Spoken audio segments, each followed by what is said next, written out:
Hi friends, welcome to our channel Telugu ముచ్చట. ప్రముఖ ఛానల్లో ప్రసారమవుతున్న గుప్పడంత మనసు సీరియల్ తెలుగు ప్రేక్షకులకు ఎంతో చేరువైన విషయం తెలిసిందే. ఇక ఈ సీరియల్ నటిస్తున్నటువంటి నటీనటులు బుల్లితెర ప్రేక్షకులకు ఎంతగానో చేరువయ్యారు. ఇక ఈ సీరియల్లో తాజాగా మను అనే పాత్రలో రవిశంకర్ రాథోడ్ నటిస్తున్నారు. ఇక ఈయన ఇంటింటి గృహలక్ష్మి సీరియల్లో తులసికి రెండో కొడుకు పాత్రలో నటించి మెప్పించారు. ఇక రవిశంకర్ రావు చందమామ, ఆనందరాగం వంటి బ్యాక్ టు బ్యాక్ సీరియల్ తో నటించిన విషయం తెలిసిందే. ఇక ఇప్పుడు అనుపమ కొడుకుగా మనుని చూపిస్తూ మదర్ సెంటిమెంట్ ను వర్కౌట్ చేస్తూ ఉన్నారు.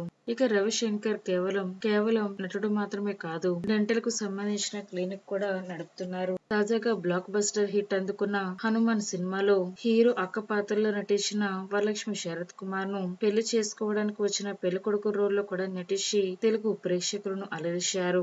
ఓ పక్క బుల్లితెరపై, అలాగే మరో పక్క వెండితెరపై కూడా నటిస్తూ తన టాలెంట్ ను నిరూపించుకుంటున్నారు. ప్రస్తుతం మను అలియాస్ రవిశంకర్ ఫోటోలు నెట్టింట తెగ వైరల్ అవుతున్నాయి. మరి ఆ బ్యూటిఫుల్ ఫోటోలను మీరు ఓ లుక్ వేసేయండి. ఫ్రెండ్స్, ఈ వీడియో కనుక మీకు నచ్చినట్లయితే లైక్ చేయండి, షేర్ చేయండి. మరిన్ని తాజా లేటెస్ట్ అప్డేట్స్ కోసం తెలుగు ముచ్చట ఛానల్ ని సబ్స్క్రైబ్ చేసుకోండి.